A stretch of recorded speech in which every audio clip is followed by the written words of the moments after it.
right now. Pittsburgh's best sports show is about to begin. Call us or tweet us. We got things to talk about on the Ireland Contracting Nightly Sports Call.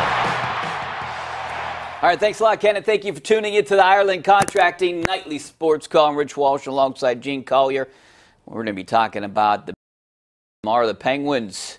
Their Stanley Cup run starts tomorrow at PPG, taking on the defending Stanley Cup champions, the Capitals, who beat the Bruins by a touchdown tonight, 7-0. Unbelievable start by the Capitals. The Penguins, they think they're going to be pretty good this year. A lot of depth and a lot of scoring. So tomorrow night should be interesting at PPG. Also, the Steelers have a big game this weekend. The door is it's about halfway open, I think, Gene, on this season. They're 1-2-1, but it seems to be closing. If they lose another game, this team could be in trouble. 1-3-1 is not a good start to a season, I would guess. I was just writing down your Stanley Cup run starts tomorrow. That's all the way to the Cup.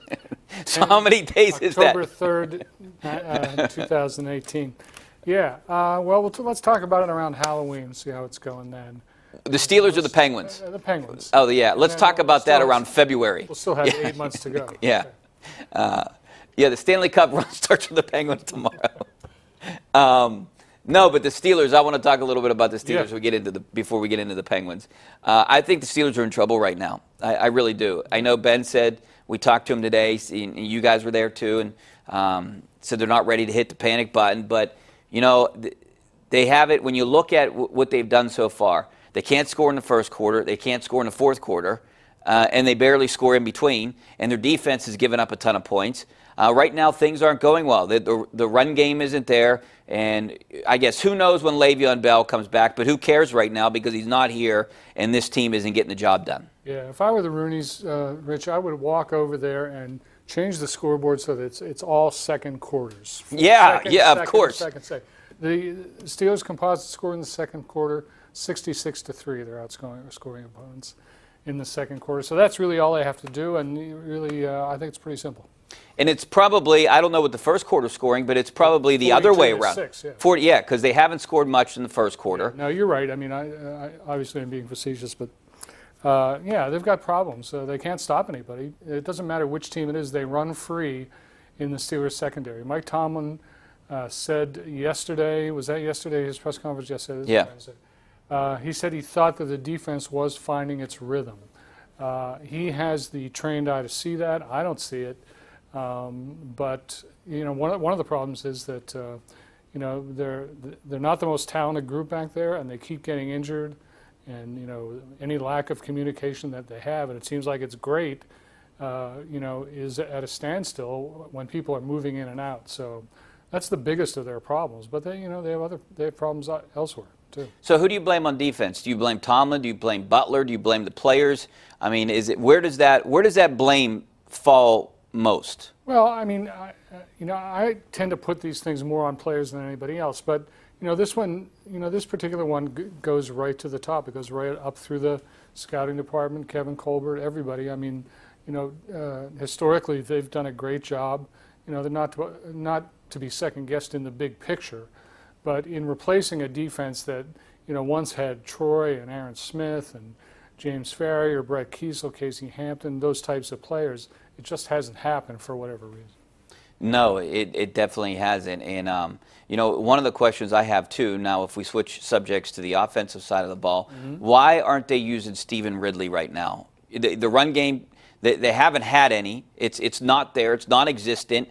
Wouldn't this be time to maybe say, hey, we're going to split carries between Connor and Ridley because Connor isn't getting the job done? Maybe, but I think that's more of an indication that they're happy with James Conner. And Mike Tomlin said as much yesterday. He thinks James Conner's been very solid, which you know gives you no other option other than to conclude that you know their problems in the running game are in the offensive line and in the details on the perimeter of the blocking schemes, and it's not James Conner. But I guess it's Ben Roethlisberger. He's pointing the finger at himself. Well, I think the defense is putting them behind right away all the time.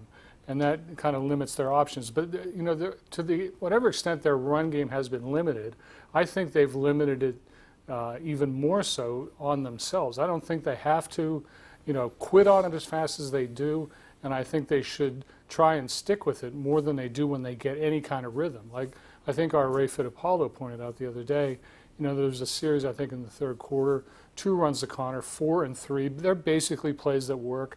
There's no rule against running the ball 3 times in a row. Yeah. And, it's hard to get a running rhythm if you don't.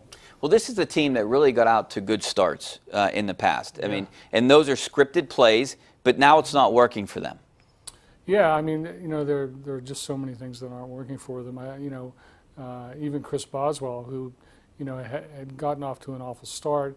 He had a decent game in the 4th game against Baltimore, but he had his ankle stepped on today, missed most of practice.